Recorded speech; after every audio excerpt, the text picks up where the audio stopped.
자, 오늘 이 말씀을 가지고 회복하는 인생이라고 하는 제목으로 은혜를 나누려고 합니다. 2016년도를 시작하면서 예수 그리스도의 복음의 시작이다라고 하는 말씀을 함께 선포하면서 예수님이 우리의 복음이시라면 예수님을 믿는 삶이 복된 삶이고 성공하는 삶이고 의미 있는 그런 인생이라고 말씀을 드렸습니다. 그래서 예수님을 믿는 우리가 실생활이 우리의 신앙이 어떻게 되어져야 바로 복음의 삶이 되고 믿음의 삶이 되는가를 우리가 상고하고 있습니다. 그래서 회복하는 인생 시리즈가 오늘로 9번째 시간이 되더라고요. 9가지를 다 기억할 수는 없겠지만 또 시험은 없지만 한번 정리를 하시면서 자, 오늘은 회복하는 인생. 회복 그러면 보통 사람들이 생각하고 있는 것이 병드신 분이 건강하게 되는 것, 가난했던 분이 부유해지는 것, 어떤 문제가 해결되어서 편안해지는 것을 회복이다 생각을 합니다. 그래서 나는 이런 문제가 해결이 돼야 돼. 이 문제만 해결이 되면 참 편할 텐데 라고 생각하는 그런 것들이 바로 우리가 꿈꾸는 회복의 삶이고 인생이고 모습들이지요. 그런데 성경을 보면 성경에서 말하는 회복은 좀 의미가 다릅니다. 신약과 구약을 보면 특별히 구약에 회복이다라고 번역이 되어 있는 히브리 말은 원어로 슈브라는 단어예요. 슈브라는 단어는 돌아온다, 되돌린다.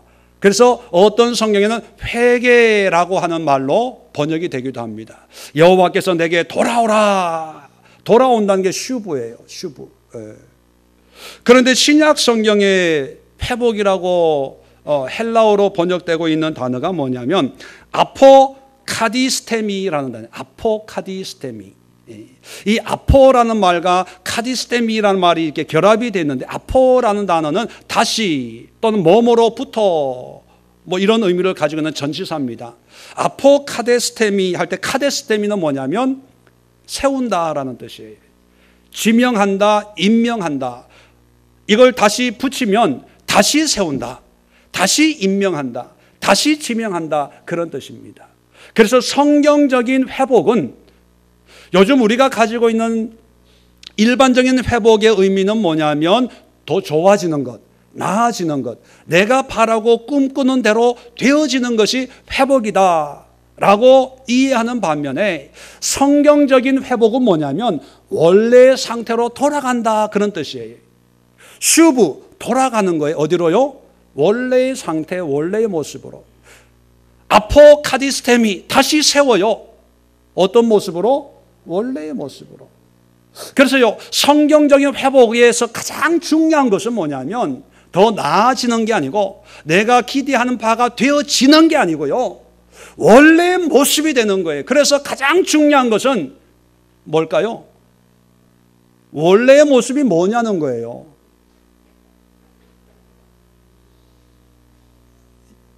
이해되시겠죠? 세상의 회복은 좋은 것, 큰 것, 비싼 것, 멋있는 것, 사람들 다 선호하는 것이 좋은 거예요. 그렇게 될 때 우리는 회복됐다고 생각하고 나아졌다, 좋아졌다, 행복하다, 성공하다 이렇게 얘기한 반면에 성경적인 회복은 뭐냐면 원래의 상태로 돌아가는 거예요.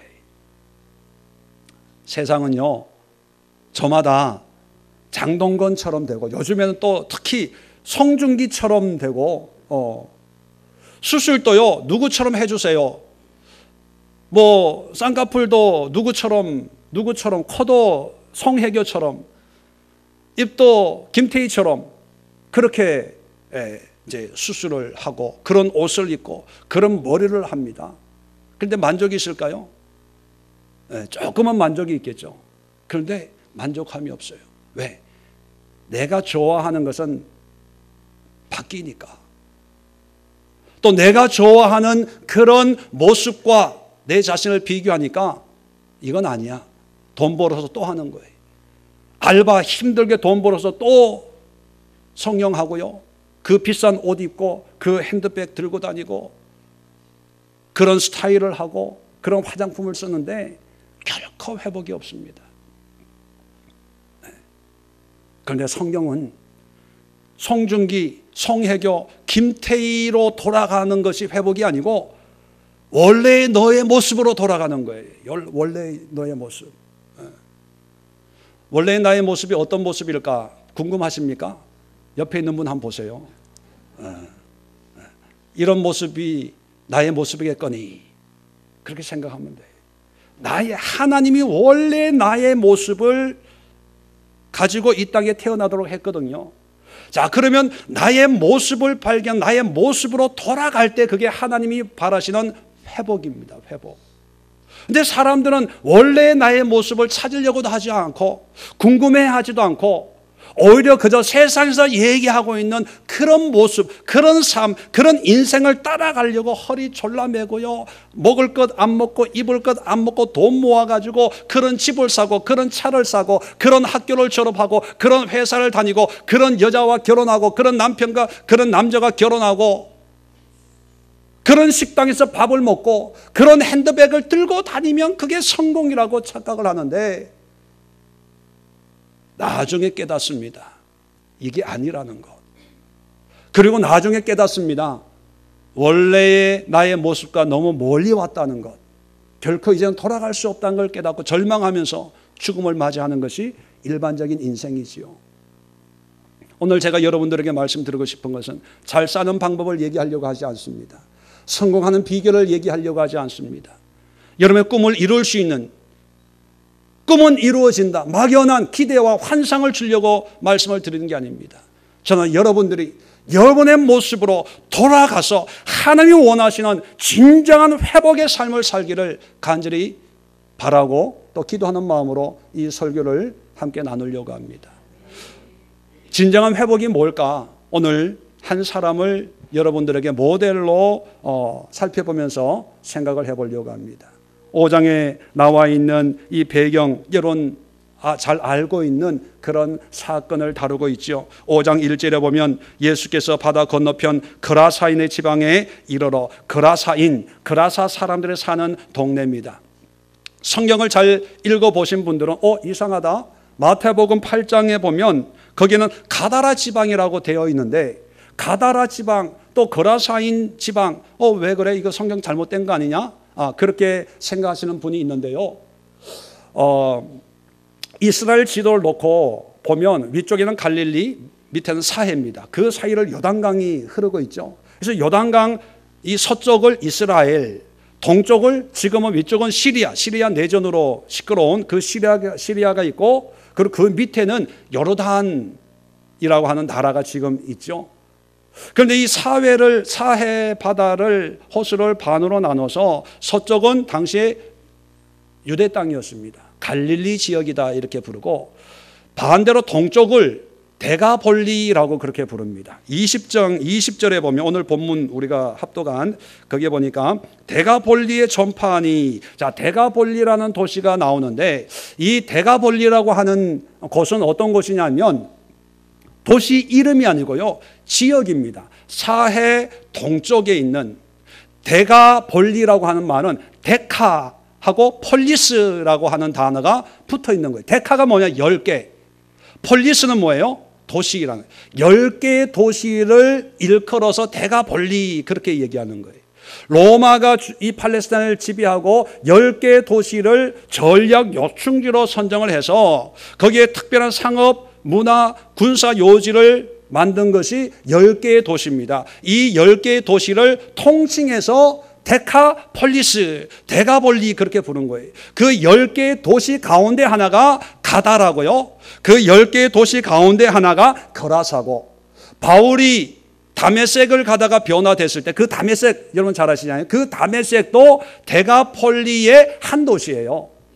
그러니까 이 데가볼리에는 여러 도시가 있습니다. 그래서 예수님이 데가볼리에 갔는데 오전에는 가다라 성읍에 갈 수도 있고 오후에는 거라사에도 갈 수가 있는 거예요. 그러니까 어디를 기점으로 생각하냐에 따라서 예수님이 거라사인 지방에 또 가다라 지방에 이렇게 표현할 수가 있는 거죠. 그러니까 이게 잘못된 게 아니고 데가볼리 지역에 예수님이 이제 가셨구나 이렇게 이해를 하면 됩니다. 자, 그런데 거기서 한 사람을 만납니다. 누구냐면 귀신 들린 사람인데 얼마나 흉악한 귀신에 들렸는지 더러운 귀신에 들렸다 이렇게 표현을 하고 있고, 그리고 놀라운 것은 뭐냐면 무덤 사이에 거하는 거예요. 무덤 사이. 아니 정상적인 사람이면 마을에 거해야지 무덤에 거한다. 이것은 뭐 죽음의 영이 더러운 귀신이 그 무덤에, 이 무덤이라고 하는 것은 오늘날 우리나라의 봉분이 아니고요, 팔레스타인 지방은 굴입니다. 굴에 거하는 거예요. 시체들하고 냄새나는 그런 곳에 같이 이제 불도 없는 그런 곳에서 이제 사는 그런 형국이라는 거죠. 그리고 얼마나 힘이 센지 쇠사슬로 묶으면 그것도 끊어버릴 수 있는 그런 놀라운 그런 힘을 가지고 있고, 그리고 누가복음에 보면 옷도 안 입고 발가벗고 돌로 자기를 상의하며 밤마다 울부짖는데요. 여러분 생각만 해보세요. 끔찍하죠. 정말로 소망이 없고 사람일 수 없는 그런 가장 안 좋은 상황 속에 있는 그런 귀신 들린 사람을 만나게 되죠. 그런데 이 사람이 예수님으로 말미암아 완전히 회복이 됩니다. 치료받는 거죠. 정상적인 사람이 되어서 15절에 보니까 군대에 귀신 집혔던 자가 옷을 입고 정신이 온전히 앉은 것을 보고 두려워하더라. 회복이 된 거죠. 치료가 된 거죠. 우리가 꿈꾸는 회복의 모습이 바로 이거예요. 내 상태가 나아지는 것, 문제가 해결되는 것, 귀신이 떠나가는 것, 질병이 치료받는 것. 자, 그런데 이 사람을 통해서 회복이라고 착각할 수 있는 세계를 먼저 말씀을 드리려고 그래요. 회복이 아닌데 우리가 회복되었다라고 인정하게 되는, 그리고 그렇게 생각하고 살아온 그런 회복이 아닌데 회복이라고 미혹되는 그런 세 가지 요소. 자, 첫 번째는 뭐냐면 영적 분별력이 생겼다고 회복되는 게 아니라는 거예요. 자, 이게 무슨 말이냐면, 자, 6절을 보십시오. 이런 상황에서 6절에 그가는 귀신 들린 사람이에요. 그가 멀리서 예수를 보고 달려와 절하며 큰 소리로 부르짖어 이르되 지극히 높으신 하나님의 아들 예수여, 나와 당신은 무슨 상관이 있나이까? 원하건대 하나님 앞에 맹세하고 나를 괴롭히지 마옵소서. 자, 이게 놀라운 거예요. 지금 데가볼리 지역은 나중에 보면 돼지를 키우는 사람들이 있었거든요. 그 얘기는 이 데가볼리 지역 사람들 이방인입니다. 유대인들이 그렇게 싫어하는 이방인들이에요. 그러니까 이 이방인들은 여호와 하나님을 섬기지도 않았죠. 그리고 예수님이 누구인지 관심도 없는 사람이에요. 그런 지역에 예수님이 처음으로 데가볼리 전도를 위해서 갔는데, 그런데 전도도 안 했는 귀신 들린 자가, 사람은 다 예수님을 외면하고 있는 저기 멀리서부터 예수님을 보고 달려 나오는 거예요. 그리고 넙죽 엎드려가지고 하는 소리가 뭐냐면 지극히 높으신 하나님의 아들 예수여. 멋있는 신앙 고백 아닙니까? 야, 귀신처럼 안다, 우리가 그런 말을 하지만 다른 사람이 모르는 예수님의 신분을 알고 절하는 거예요. 고백하는 거예요. 예수님의 신분을 메시아인 것을, 하나님의 아들인 것을 인정하는 거예요. 자, 그러면 우리는 이 사람의 모습과 모양은 생각하지 않고 이 모습만 보면 예수님, 멀리서 예수님을 보고 달려오지요. 그리고 절하지요. 멋있는 신앙 고백하지요. 자, 이런 모습을 보면 믿음이 있어요, 없어요? 있다고 봅니다. 자, 이걸 조금 살짝 바꿔서, 여러분, 귀신 들리면 항상 그 귀신 들린 현상이 이런 모습으로 나타나지는 않아요. 그죠? 어떤 귀신은요, 멀쩡해요. 요즘식으로 얘기하면 양복 입고요, 머리 잘 포마드 기름 바르고 백구두 신고요, 아주 멀쩡하면 서류 가방 들고 다니면서 생활하는데 지장이 없는 그런 사람들도 있습니다. 하나님의 영이 없으면 무슨 영이? 귀신이죠, 귀신. 세상의 영이 있는 거죠. 지금 밖에 나가 보십시오. 멀쩡하게 또는 사장님이고 회장님이고 과장이고 중역이고 가게 운영하고 사업하고 있다고 하지만 하나님이 없는 사람은 다 뭐가 들어가 있어요? 귀신이 들어가 있는 거예요. 귀신 들린 사람들이. 자, 그런 사람들이 탁 와가지고 예수님 앞에 탁 예배드리고 기도하고 주는 그리스도시요 살아계신 하나님의 아들이십니다 라고 하면 우리는 뭐라고 그럽니까? 야, 저분 참 믿음 좋다. 또 어떤 경우에는요, 교회 안에도 집사, 장로, 권사, 전도사, 목사 이런 직분을 가지고 있는데 양복을 입고 있어요. 때로는 설교도 해요. 저처럼. 봉사도 열심히 해요. 자, 그 삶을 보면 예배 열심히 드립니다. 주님 앞에 엎드려 경배하며 찬양을 막 눈물 흘리면서 찬양해. 그리고 고백합니다. 주는 그리스도시고 살아계신 하나님의 아들이십니다. 고백합니다. 자, 믿음 좋은 거예요, 안 좋은 거예요? 안 믿는 사람이 이렇게 되면 우리는 신앙적으로 많이 회복이 됐다고 인정합니다. 그런데요, 똑같은 형국입니다. 이 귀신 들린 자 이 고백이 진정한 고백일까요? 아니에요. 야고보서 2장 19절 보면 내가 하나님을 한 분인 줄 믿느냐? 잘하는도다. 귀신들도 믿고 떠느니라. 우리만 하나님을 아는 게 아니고요, 우리만 예수님을 아는 게 아니라 귀신도 기가 막히게 안다는 거예요. 왜 영적인 분별력, 예수님을 알고 보고 깨닫는다고 그게 전부가 아닐까요? 삶이 없는 거예요. 말만 있고 고백만 있고 거기에 합당한 삶이 없기 때문에 이건 회복이 아니에요.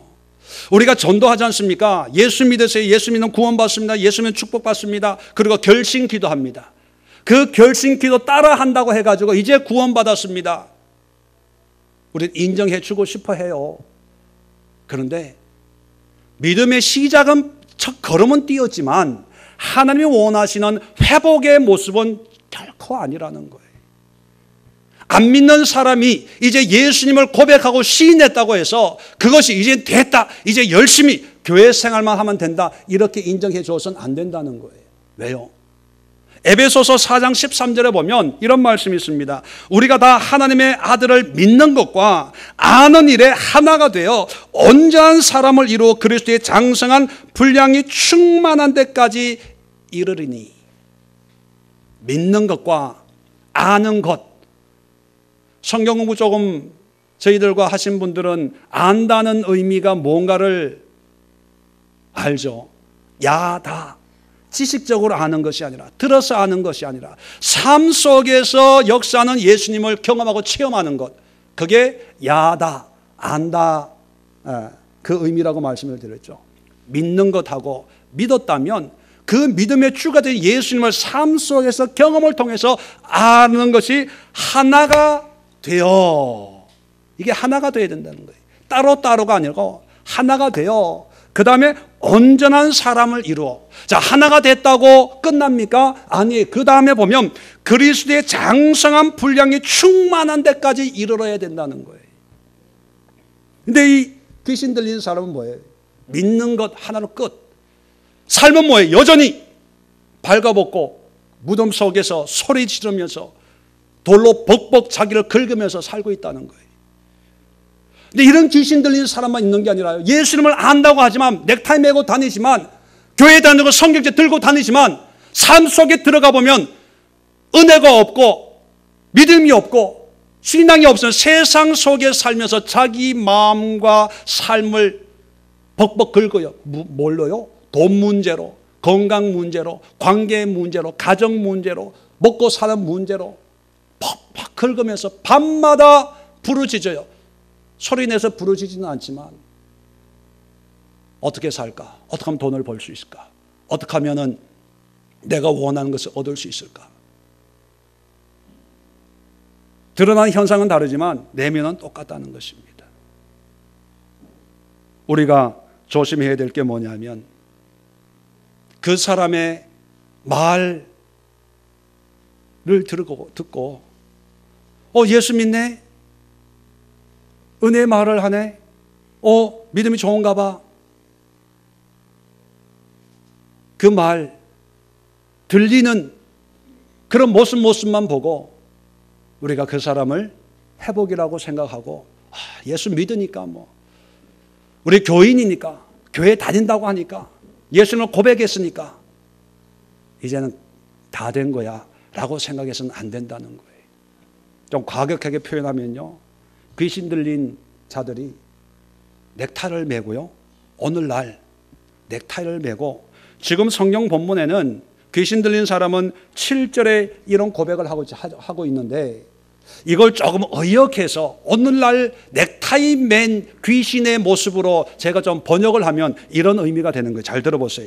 큰 소리로 기도하여 이르되 지극히 높으신 하나님의 아들 예수님이여, 이제 나와 당신과는 아무런 문제가 없습니다. 하나님 앞에서 믿음으로 살기를 굳게 맹세하니 이제 더 이상 내게는 신경 쓰지 마세요. 내게는. 나는 괜찮아요. 나는 하나님을 알아요. 예수님을 알아요. 예수님을 믿습니다. 그러니까 주님, 예수님과 나하고는 상관이 없으니까 이제 모르는 사람들한테 가세요. 다른 사람들한테 가요. 우리 옆집 아저씨요, 그거 전도해야 돼요. 우리 앞집에 있는 아줌마요, 삶이 개차반이에요. 그 사람 빨리 전도해. 난 괜찮아요. 그러면서 자기 몸은 돌로 긋고 있으면서 밤마다 무덤 속에서 소리 지르고 있으면서 괜찮대. 왜 괜찮아요? 안다고 생각하는 거예요. 믿는다고 생각하는 거예요. 예수님의 정체가 누구인가 안다고 생각하는 거예요. 그러니까 나는 신경 안 써도 됩니다. 이 말씀 누구가 들어야 되고, 이 말씀은 그분이 꼭 오셔야 되는데 그분이 안 왔네 오늘 예배에. 우리 남편이 들어야 돼. 남편. 집에 가서 인터넷 설교 올려가지고 남편 들으라고 크게 틀어놓고, 이게 회복이 아니에요. 근데 많은 분들이 이게 회복인 줄 알고 착각하고, 본인도 그렇고 주변 사람도 그렇게 인정을 해주기 때문에 진정한 회복을 하지 못하고 여전히 귀신에 사로잡혀서, 세상의 영에 사로잡혀서 자기가 무슨 말을 하고 무슨 짓을 하고 어떻게 살고 있는지도 모르면서 살아가고 있는 사람들이 너무나 많다는 것입니다. 자, 두 번째 우리가 오해하기 쉬운 회복은 뭐냐면, 육신의 치료가 회복이라고 생각하는데 아니라는 거예요. 자, 15절에 보니까 아까도 읽었지만, 자기 옷을 입고 정신이 온전하여 앉은 것을 보고 두려워하더라. 자, 이런 모습이 대부분의 사람들이 추구하고 또 기대하는 그런 모습입니다. 이제 문제가 해결이 된 거죠. 그런데 여러분, 성경을 읽어보면 특별히 마가복음 16장 17절 18절 말씀이, 이런 말씀이 있습니다. 부활 승천 하시기 전에 제자들에게 주신 말씀이거든요. 믿는 자들에게는 이런 표적이 따르니 곧 그들이 내 이름으로 귀신을 쫓아내며 새 방언을 말하며 뱀을 집 올리며 무슨 독을 마실지라도 해를 받지 아니하며 병든 사람에게 손을 얹은즉 나으리라 하시더라. 자, 귀신이 떠나가고 뱀을 새 방언을 말하고 또 병든 자에게 손을 얹은즉 나으리라. 이 환경의 회복을 얘기하지 않습니까? 영적, 심적, 육적인 회복을 이야기하는데, 이것이 뭐라고 예수님이 직접 말씀하셨냐면 표적이라고 얘기해요. 표적은 영어로 사인입니다. 세메이온, 헬라어로 사인이라는 거예요. 여러분, 운전하다 보면은 고속도로, 지dim도 이런 데 보면 이정표 표지판이 나오죠. 그 표지판이 사인이에요. 이 사인의 의미는 뭡니까? 방향을 가르쳐주고 위치를 알려주고 또 어떻게 운전해야 된다는 정보를 공급해 주는 거예요. 그 사인이 크냐 작으냐, 색깔이 좋냐 안 좋냐, 잘 보이냐 안 보이냐, 이게 중요한 게 아니라 그 사인이 가지고 있는 의미, 메시지가 중요하다는 거예요. 그래서 이 사인을 보고 방향을 정하고, 사인을 보고 오른쪽으로 커브, 왼쪽으로 커브, 또 사인을 보고 돌이 떨어질 수 있겠다, 사인을 보고 앞에 공사하는 구간이 있겠다, 이걸 알고 조심하는 거예요. 그죠? 이게 표적입니다. 표적. 병 고치고 귀신 떠나가는 것은 그것이 그 자체가 목적이 아니라는 거죠. 그 자체가 종착역이 아니라는 거죠. 그 기적과 이적을 보고, 내가 궁극적으로 믿고 따라야 될 분은 누구다? 예수님이다 라고 하는 것을 보여주는 사인판이에요. 자, 그러면 귀신 들렸던 자가 지금 온전하게 돼요. 귀신 떠나갔어요. 그럼 이 사람을 보고 우리는 뭘 느껴야 됩니까? 아, 예수님이 귀신을 쫓아내는 능력을 가지고 있는 분이구나. 나를 회복할 수 있는 분은 예수님이구나. 그리고 그런 은혜를 통해서 예수님을 붙들고 예수님을 믿고 예수님을 따르는 삶이 되어야 되는 거예요. 이게 회복입니다. 근데 많은 사람들은요, 당장의 문제만 해결되면 그게 기쁨이고 감사고 그게 은혜라고 생각해요. 문제가 어려울 때는요, 목사님한테 와서 목사님 기도해 주세요. 이 문제만 해결되면요, 내가 열심히 하고 뭐 하고 그런데 그 문제가 해결되면 처음에는 그 마음으로 열심히 해요. 그러다가 흐지부지 돼요. 저희 매형이 암 진단을 받았거든요. 수술 날짜를 받았어요. 수술 날짜 받기까지 얼마나 힘들었겠습니까? 또 수술하고 또 그 암 치료를, 방사선 치료를 한다는 게 얼마나 두렵겠습니까? 기도원에 가가지고요, 얼마나 기도했는지 나아버렸어. 눈물 콧물 흘리면서 간증하고요, 이제는 주님을 위해서, 이제는 하나님을 위해서 살겠나이다 간증하고 막 감사해서 그 기도원에 10여 년 전 일인데 감사해 지금도 그 선교 기도원에 선교 헌금을 보내고 있습니다.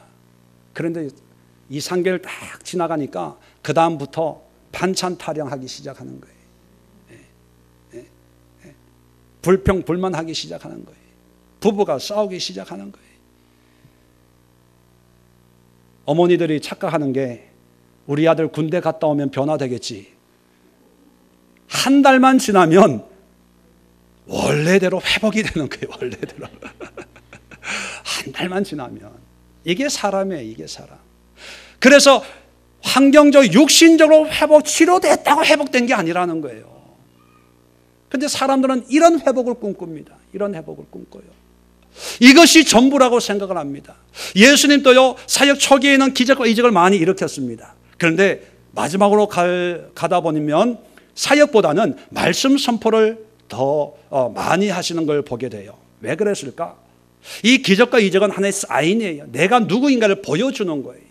이 사인을 보여주고 바로 내가 하나님의 아들, 귀신 또 몰아내고 병도 치료하고 생명을 줄 수 있는 하나님의 아들이고 너희들의 메시아라고 하는 것을 보여주기 위한 거거든요. 그런데 사람들은 메시지에는 귀 담아 두지 않고 보여지는 표적을 보여주세요. 표적을 보여주세요. 그렇게 따라다니는 거예요. 그러니까 너무 화가 나가지고 내가 너에게 보여줄 표적은 요나의 표적밖에 없다. 그렇게 말씀하셨습니다. 요나의 표적이 뭡니까? 회개거든요. 회개. 니느웨 성도 회개하니까 하나님이 용서해 주었다. 그거거든요. 도망가던 요나도 회개하니까 고기가 토해가지고 하나님의 일을 할 수 있게 했다. 핵심이 회개거든요. 얼마나 답답해. 회개해라. 회개 표적밖에 없다. 이렇게 얘기했을까요?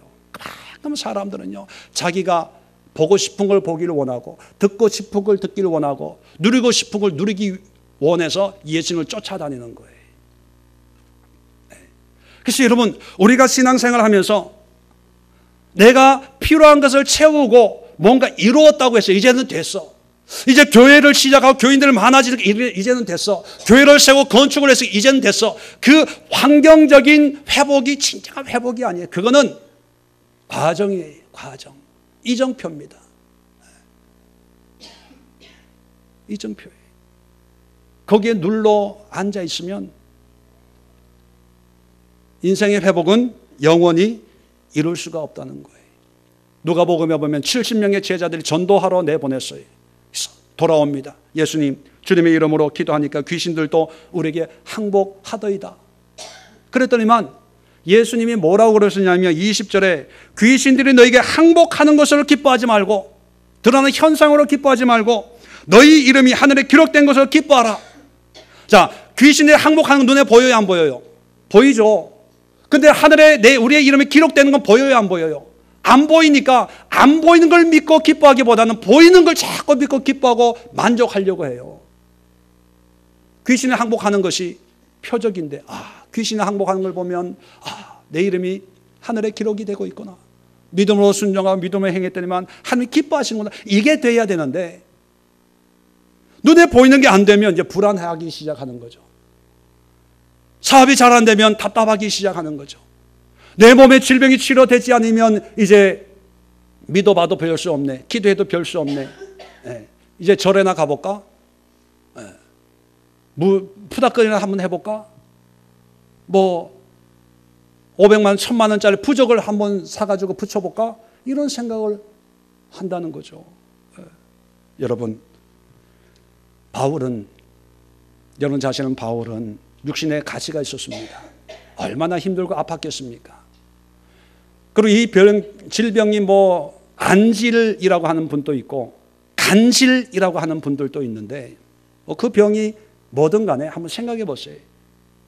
전도하면서 귀신을 쫓아내고 병을 치료하는 이 사람이 하나님이 치료해 주십니다. 하나님이 귀신을 쫓아내 줍니다. 라고 전도하는데 갑자기 안질로 눈을 못 뜨고 눈물이 질질질 흐르고 또 간질이면요 설교하다 갑자기 거품 물고 막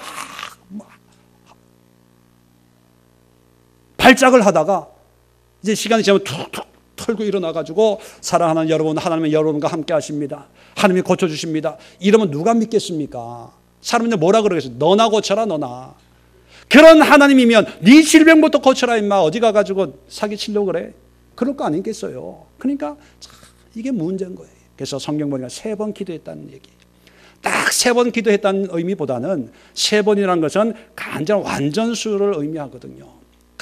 간절히 하나님 이것만 고쳐주시면 전도가 더 되는데, 이것만 해결해 주시면 더 힘있게 사역할 수 있는데, 남들이 나보고 손가락질해요. 내 문제부터 먼저 해결해야 돼요.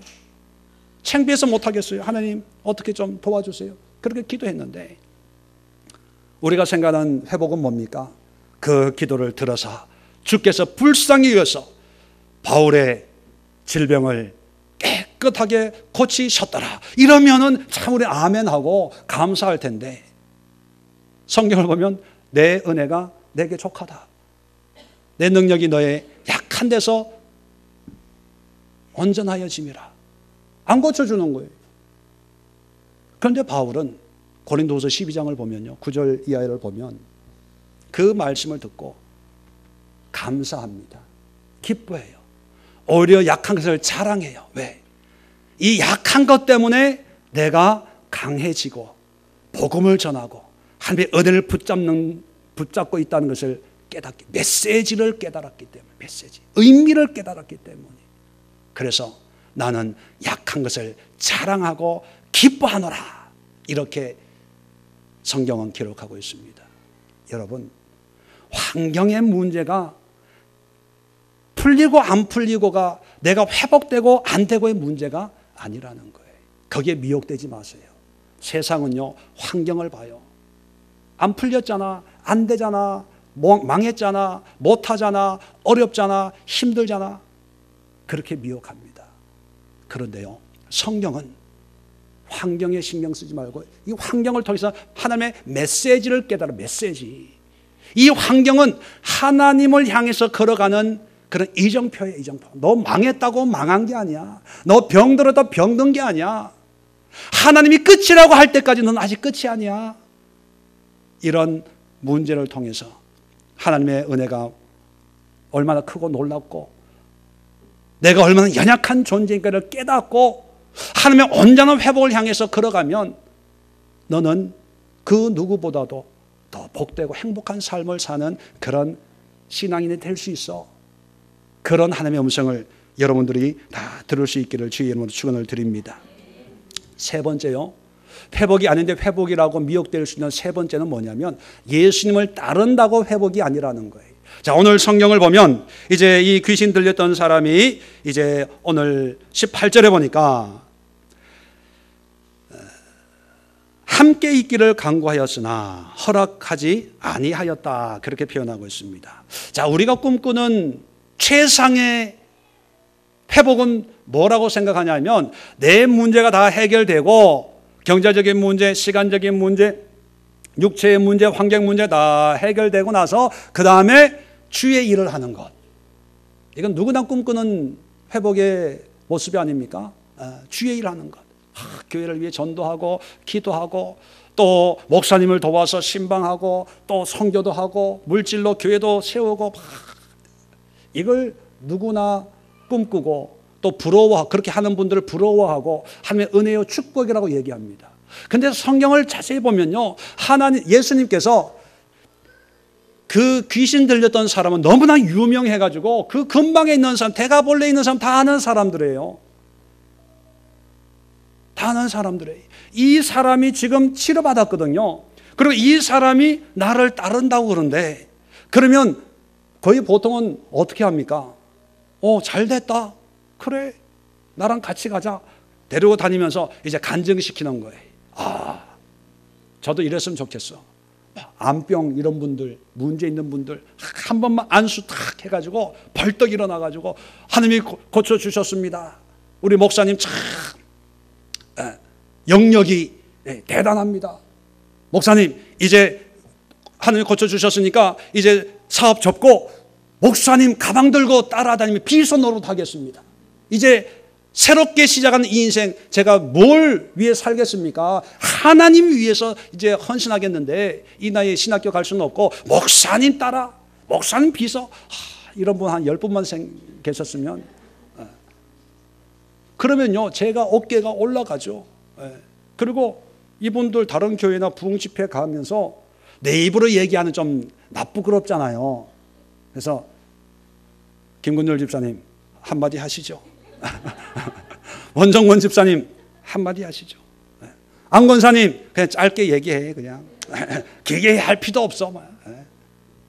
치료받은 것만 얘기해. 그러면요 한 몇 분만 하면 저는 별로 설교 안 해도 기도 받으려고 줄을 서요. 줄을 서. 줄을 서요. 김건진 집사님이 대기표 들고 이렇게 줄 세우는 그런 일 하기도 바빠가지고 정무숙 권사님이 줄서 대기하는 사람들 차 끓여가지고 기다리시는데 심심한데 이거라도 드시면서 기다리세요. 오늘 밤 늦게까지 기다리셔야 될 것 같은데 이러고 있을지도 몰라요. 다 그걸 꿈꾸잖아요. 근데 예수님은요 허락지 아니했다는 거예요. 왜 허락지 안 했을까요? 성경을 보면 9절에 이런 말씀을 합니다. 그에게 이르되 집으로 돌아가. 어디로 돌아가요? 집으로 돌아가. 주께서 내게 어떻게 큰 일을 행하사 너를 불쌍히 여기시는 것을 누구에게 알리라? 내 가족에게 알리라. 내 가족에게 알리라. 여러분, 우리는 예수님을 따른다는 그 의미가 이제 여러 가지로 이제 표현되죠. 교회 열심히 출석하고, 교회 봉사하고, 그러다 직분을 가지고, 그리고 뭐 은혜 받으신 분은 신학교로, 선교사로 또 여러 가지 그런 사역을 하는 것이 그것이 신앙의 성장이고, 그리고 궁극적으로 하나님이 우리를 회복시켜주는 삶이라고 생각을 하기가 쉽습니다. 물론 예수님을 따르는 것이 나쁘다는 게 아니에요. 가장 중요한 것을 예수님이 지적하시는 거예요. 예수님을 따르는 이유는 아마 이 사람에게 분명할 거예요. 왜? 예수님이 고쳐주었으니까. 그런데 예수님이 바라시는 이 사람의 회복은 그 사람의 육신의 질병의 치료를 통해서 그 가족의 회복을 먼저 예수님은 생각하신 거예요. 그 얘기는 뭐냐면 하나님을 따른다는 것은 아까도 말씀드렸지만 우리가 믿음의 순종과 함께 또 놓치지 말아야 될 게 뭐냐면 우리의 삶의 현장이에요. 현장. 많은 사람들이 예수님의 기적과 이적을 보고 많은 사람을 따랐습니다. 오병이어의 기적을 통해서 수많은 사람들이 예수님을 따르니까 예수님이 일부러 피해서 숨었어요. 그런데 그 다음날 아침 이른 아침에 이 오병이어의 기적을 경험한 사람들은 예수님을 만나려고 배 타고 오만 대 다 돌아다닙니다. 그리고 바다 갈릴리 호수 건너편에서 예수님을 만나요. 예수님 어디 계셨습니까? 우리가 예수님 얼마나 찾았는데요. 가신다면 간다고 얘기를 하고 가야죠. 그랬을 때 예수님의 첫 마디가 뭔지 아세요? 너희가 나를 찾는 까닭은 먹고 배부른 까닭이다. 그렇게 말씀하십니다. 그리고 설교를 하셨어요. 내가 하늘에서 내려온 생명의 떡이다. 나를 먹어라, 나를 마시라 하니까 웃기고 있네. 다 떠났습니다.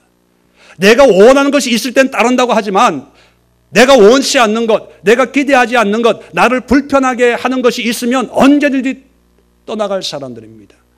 종려 주일날 다윗의 아들 예수 그리스도여 호산나 호산나 하면서 자기 겉옷을 펼쳐가지고 왕으로 오시는 예수를 환영했던 사람들이 빌라도의 사형 언도를 받는 순간부터 바라바를 내놓고 예수를 죽여라, 예수를 죽이라. 예수님의 죽음에 동참하는 사람들로 변화되는 거예요. 여러분, 따른다고 믿지 마세요. 따른 것 자체가 의미가 있는 게 아닙니다. 무엇을 위한 헌신이고 순종이고 신앙인가? 우리는 날마다 물어봐야 된다는 것입니다.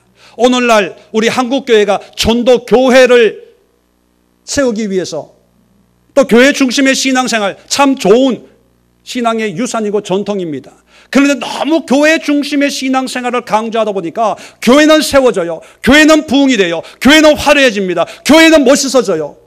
그런데 교회가 세워지는 것만큼 우리의 삶의 현실은요, 점점 줄어들고 작아지고 무너져요. 어제도 어떤 분을 만났습니다. 교회 안 다니는 분이. 그분에게 기도하고 교회에 대해서 얘기하는 가운데 무슨 얘기를 하냐면 내 동생이 교회 집사인데 열심히 다닌대요. 열심히. 그런데 홀로이신 아버지, 치매가 왔다 갔다 하는 그분 반찬 하나 안 해준대요. 그런 사람이 무슨 교회 하나님을 믿고 교회 섬기고 집사냐는 거예요. 할 말이 없어요. 제가 뭐라 그랬냐면 죄송합니다. 우리 교회가 잘못 가르쳐서 그렇고 목사가 잘못 가르쳐서 그렇습니다. 죄송합니다. 그렇게 얘기를 했어요. 물론 세상 사람들이 인정받아야 된다는 게 아닙니다. 하나님을 믿는다고 하면서 예수님을 따른다고 하면서 나에게 유익이 됐기 때문에 내가 뭔가 얻고 누리고 도움이 되기 때문에 이 사람을 따르면 뭔가 더 귀신도 쫓아주는 예수님인데 이분의 제자가 되면 이것보다 훨씬 좋은 것을 주지 않을까? 이게 제자들의 처음 마음이었지 않습니까? 근데 그 기대가 무너졌을 때 제자들도 예수님을 버렸어요. 예수님을 저주하면서 예수님을 배반했던 베드로도 있지 않습니까? 여러분, 비록 귀신 들렸던 이 사람의 문제가 아니라 오늘날 우리의 문제이기도 해요. 교회 충성하십니까? 예배 열심을 내고 교회 열심을 냅니까? 교회를 여러분 사랑하십니까? 그것은 회복이 아닙니다. 그건 미혹이에요. 잘못된 거예요. 방향을 잘못 잡은 거예요. 대상을 잘못 잡은 거예요. 예수님을 따른다고 하면서 오히려 하나님 욕먹이는 일이 얼마나 많습니까? 주의 일을 한다고 하면서 세상 사람들로부터 손가락 당하는 일이 얼마나 많습니까? 그 이유가 뭐냐면 모든 것이 예수님을 따른다는 그 말 한마디로 속된 말로 퉁쳤기 때문이에요. 너희는 안 믿으니까, 너는 지옥 갈 사람이니까, 나는 천국 가야 되니까 난 교회 헌금해야 돼, 11조 드려야 돼, 감사 헌금해야 돼. 형제 자매 부모들은 먹을 것이 없어서 죽는데 아파서 병원을 가고 싶어도 돈이 없어 못 가는데 교회 11조 때문에 주님을 따라야 된다는 그 마음 때문에 이렇게 하면 축복한다는 생각 때문에 집을 버리는 거예요. 가족을 버리는 거예요. 그리고 주님을 따르겠습니다. 그랬을 때 예수님은 허락지 않아요. 그걸 기뻐하지 않는다는 거예요. 여러분, 오늘 주일을 맞이해서 예배 드립니다. 그리고 예물을 믿음으로 드리지요. 그것이 믿음의 완성이고 회복이 아닙니다. 주님을 따르지만 주님을 따르지 말라는 의미가 아닙니다. 내 삶의 현장이 있음을 기억하라는 거예요. 내 가족들이 있어요. 내 부모님들이 있어요. 내 친지들이 있어요. 내 이웃들이 있어요. 그들에게 이 복음을 전하고 이 예수님이 하신 큰 일을 전하는 것이 예수님을 따르는 것 못지않는 그런 우리에게 주어진 아름다운 사명이라고 하는 것입니다. 수가성 여인이 사람들의 손가락질을 받고 살던 그 사람이 예수님을 만나게 되지요. 영생하는 샘물의 의미가 바로 이 청년, 이 분이 그리스도인 것을 깨닫고 물동이를 던져버리고 자기를 핍박했던, 손가락질을 했던, 그리고 평소에 부딪히기 싫어했던 그런 사람들에게 가서 내가 그리스도를 만났다. 이 사람이 그리스도가 아니냐? 와서 좀 만나봐라. 온 마을을 전도했다고 성경은 기록하고 있습니다. 여러분, 예수님을 따라야 되지만 그 따른다는 것은요, 내 삶의 현장을 외면하는 것이 아니고 포기하는 것이 아니고 저 사람은 지옥 갈 사람 정죄하는 것이 아니고 예수님을 따르면서 하나님의 그 받은 은혜, 하나님이 나에게 어떤 큰 일을 행하셨고 어떤 긍휼을 여겨선 은혜고 그 왜 내가 예수님을 따르지 않을 수밖에 없냐는 그 당위성을 우리는 우리 가족들에게, 믿지 않는 사람들에게, 경험하지 못한 사람들에게, 이 현장에 없었던 사람들에게 전하는 것 또한 중요하다는 거예요. 자, 마지막으로 말씀을 드립니다. 그래서 회복은 무엇이냐? 오늘 19절, 20절을 통해서 예수께서 나에게 행하신 일을 경험하고 전하는 것이다. 이게 회복이에요. 자, 성경을 한번 볼까요? 자, 19절 보니까 이제 예수님의 말씀이 이제 집으로 돌아가 주께서 내게 어떻게 큰 일을 행하사 너를 불쌍히 여기신 것을 내 가족에게 알리라. 그렇게 말씀을 합니다. 20절에 그가 가서 어디로 갔을까요? 네, 집으로 갔죠. 예수께서 자기에게 어떻게 큰 일을 행하셨는지를 데가볼리에 전파하니 모든 사람이 놀랍게 여기더라. 자, 여기서 중요한 의미가 있습니다. 예수님은 집으로 가라 그랬어요. 근데 이 사람은 집으로 갔어요. 근데 집으로 가서 거기에 만족하지 않고 아까 말씀드렸죠. 데가볼리 10개의 도시가 있는 큰 지역을 다니면서 전도를 합니다. 내 가족에 멈출 수가 없는 거예요. 이 복음을, 이 은혜를, 이 기적을 우리의 가족으로만 만족할 수 없어서 먼저 자기의 동네 사람들에게, 가다라면 가다라, 거라사면 거라사에, 그리고 이 동네에도 멈출 수가 없어서 예수는 가라고 안 했어요. 하라고 안 했어요.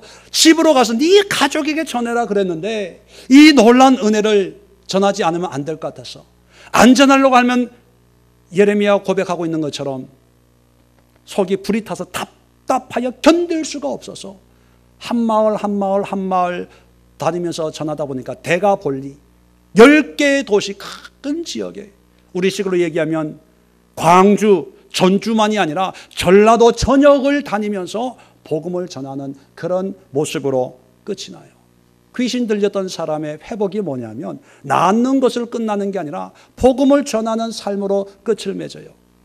자, 그런데 그 메시지가 기가 막힙니다. 이게 지역이라면 예수님이 뭐를 전하라고 얘기합니까? 자, 19절 다시 한번 봅니다.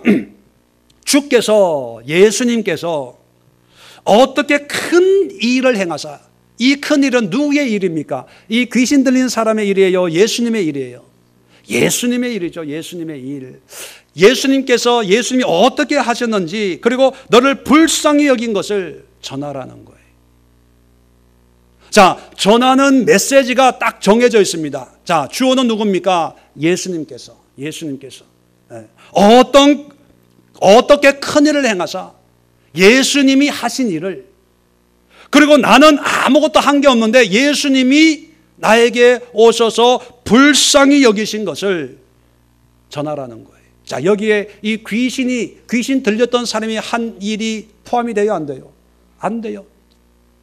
전부 누구의 일입니까? 예수의 일이에요. 예수의 일을 전하라는 거예요. 자, 우리가 신앙생활 하면서요, 이런 분들이 있습니다. 신앙생활 요즘 어떻게 합니까? 그러면 요즘 성가대 봉사하고 있대. 구역장이래. 신앙생활 어떻게 하십니까? 그러면 저는요 저 유명한 아무개 목사님이 담임하는 아무개 교회 다닙니다. 그 교회 집사입니다. 그 교회 권사입니다. 거기에 20년, 30년 다녔습니다. 거기에 모태신앙입니다. 뭐 이렇게 얘기합니다. 아니, 어느 교회 다니는 걸 묻는 게 아니고 신앙생활 어떻게 하냐, 어떻게 하냐. 그러면 새벽기도 잘 다니고 있습니다. 뭐 이래요. 오늘 성경을 보면요, 우리가 회복된, 신앙적으로, 육체적으로, 심리적으로 회복된 상태의 모습이 뭐냐면, 나를 통해서, 내 입술을 통해서, 나의 손과 발을 통해서 드러나는 것은 나에 관한 것이 아니고 내가 속한 어떤 무언가가 아니라 예수, 그리고 그분이 행하신 큰 일, 그분이 나에게 긍휼히 여기심을 전하는 거예요. 다시 말하면 내 삶 속에서 내가 예수님을 경험하고 체험하고 그 은혜를 전하는 거예요. 직분을 얘기하는 게 아니에요. 다니는 교회를 얘기하는 게 아니에요. 교단 교파를 얘기하는 게 아니라 날마다 주께서 내게, 보세요, 19절에 주께서 네게 남편이 아니에요. 아내가 아니에요. 우리 교회 장로님이 아니고 권사님이 아니고 집사님 얘기가 아니에요. 어떤 분들은요, 우리 교회 국회의원이 몇 명이 나오고 우리 교회 의사가 몇 명이고 우리 교회 연예인이 누구가 나오고 이게 자랑이야. 그거는요, 회복이 아니에요. 회복이 아니에요. 너 예수님께서, 하나님께서 오늘 예배를 통해서 네가 너에게 어떠한 일을 행하셨는지, 어떤 은혜를 베풀었는지 그걸 전하라는 거예요. 그게 회복된 사람의 신앙의 모습이에요. 그런데 답답한 것은요, 하나님을 전하고 예수님을 전하고 복음을 전해야 되는데 하나님에 관한 것, 예수님에 관한 것, 복음에 관한 것을 전해요. 이건 복음이 아니고 인포메이션, 정보예요, 정보. 인터넷이나 TV나 기독교 방송, 뭐예요? CTS, CGS, 하여튼 알아들으세요. 그런 걸 보면서요, 예수님을 만나고 그 예수님이 나에게 행하신 위대하시고 크고 놀라우신 은혜와 불쌍히 여기는 그런 감동과 은혜를 체험하고 그걸 전해야 되는데, 어떤 교회 목사님이 설교를 깔끔하게 하신대. 어떤 교회 예배 분위기가 성가대 오케스트라 멋있대. TV 보고 어떤 교회 굉장히 교회 좋던데. 그거예요. 여러분, TV 보면서 예수님께서 그 예배를 통해서 나에게 행하신 큰 일과 어떠한 은혜와 긍휼을 베푸는지 깨달을 수 있어요? 물론 깨달을 수 있어요. 말씀은 능력이니까. 근데 쉬워요, 어려워요? 어려워요. 그런데 사람들은 어렵다고 생각하지 않고 쉽다고 생각하고 편하다고 생각하고 그것이 믿음 좋은 거고 그것이 신앙생활 잘하는 거고 그렇게라도 말씀을 사모하고 있다는 착각 속에 빠져가지고 회복의 길이 분명히 있는데 우리의 신앙에 목표가 있고 목적지가 있고 우리의 삶에 의미 있는 삶이 주님이 정하신 삶의 목표와 목적이 있는데 가지 않고 중간에 머물러서 여기가 좋사오니 오늘날 한국교회가 참 부흥이 돼서 기독교 방송도 있고 기독교 라디오도 있고 기독교 케이블 채널도 있고 책도 있고 너무 좋아요. 이게 하나님의 축복이 아닙니까? 한국교회 크게 부흥되고 문만 열면 십자가 있으니까 이게 하나님이 하신 일입니다. 이러고 있어요. 그건 회복이 아니에요. 여러분, 교회가 세워졌다고 회복입니까? 교회가 많아졌다고 회복이에요? 믿는 사람들이 교회에 물밀듯이 밀려온다고 회복입니까? 저는 회복이 아니라고 생각합니다. 그래서 그런 회복은 꿈꾸지도 않아요. 교회 부흥되게 해주세요. 많은 사람을 몰려들게 해주세요. 그렇게 생각하지 않습니다. 왜 그런지 아세요? 아까도 말씀드렸지만 우리 한국교회의 좋은 전통이 시대가 변하면서 그것이 회복의 삶을 방해하는 가장 강력한 장애물이 되고 말았습니다. 그것이 교회예요. 교회. 교회 등록만 하면, 교회에서 직분만 받으면, 교회에서 봉사만 하면, 교회가 부흥이 되면, 교회 건축만 멋있게 하면, 교회 숫자만 많아지면 다 좋은 믿음, 좋은 신앙, 좋은 교회. 그래서 이 좋은 교회에서 내가 어떻게 끼지 못하고 동참하지 못하고 그러면 내 신앙이 흔들흔들 거린다고 생각합니다. 우리 성경 공부하시는 분들에게 제가 농담삼아 충격요법으로 그런 표현을 자주 써요. 교회가 무너져야 된다. 왜? 너무 성도들 과잉 보호한 거예요. 너무 과잉 보호. 물론 교회가 필요하죠. 하나님의 은혜를 향해서 나아가기 위해서 예배드리고 또 훈련하고 준비하는 좋은 그런 의미가 있습니다. 그런데 하나님은 오늘 또 성경을 보면 집으로 가라고 했지만 집에 머물러 있으라고 얘기한 게 아니에요.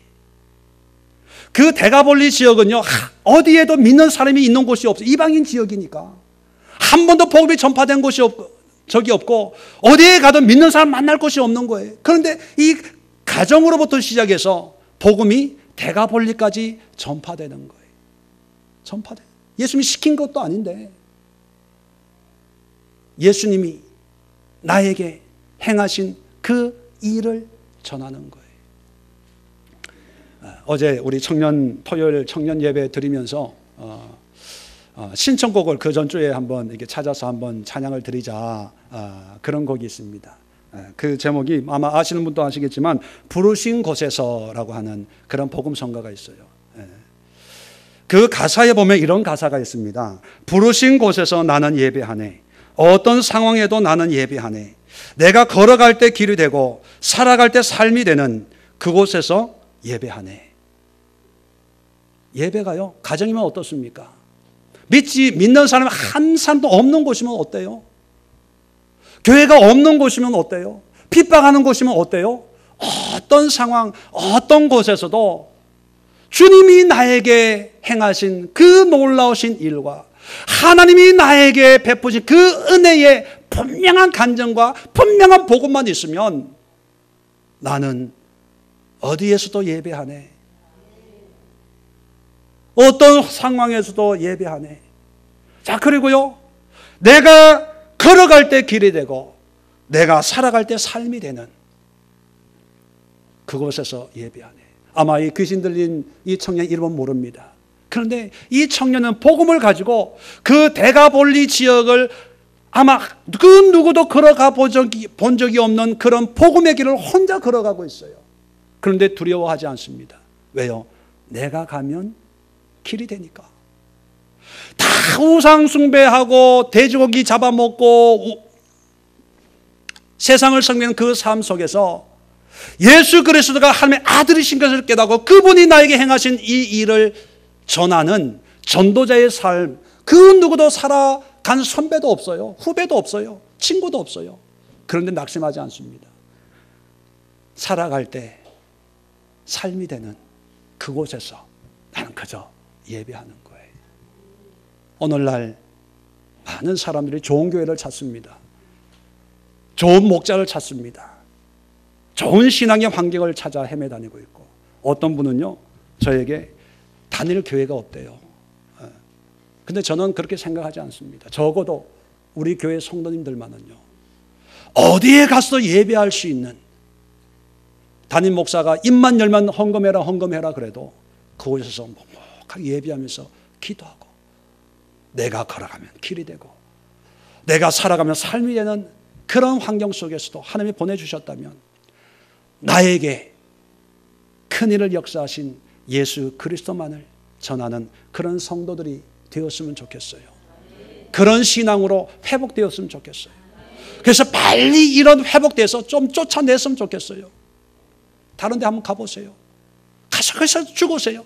거기서 뼈를 묻으세요. 거기서 기도하세요. 거기서 내 마음과 같은 그런 신앙이 없어도 그냥 혼자 이 청년처럼 예수께서 나에게 행하신 그 은혜만을 가지고 예배하세요. 그 교회를 위해서 기도하세요. 정 힘들면 다시 와서 은혜 재충전해가지고, 핸드폰도 충전을 해야 써먹더라고요. 그죠? 차도 뭐 이렇게 기름을 넣어야 굴러가더라고요. 그러면 여기 와서 잠깐 동안 기도하고 충전해서 또 가세요. 또 가.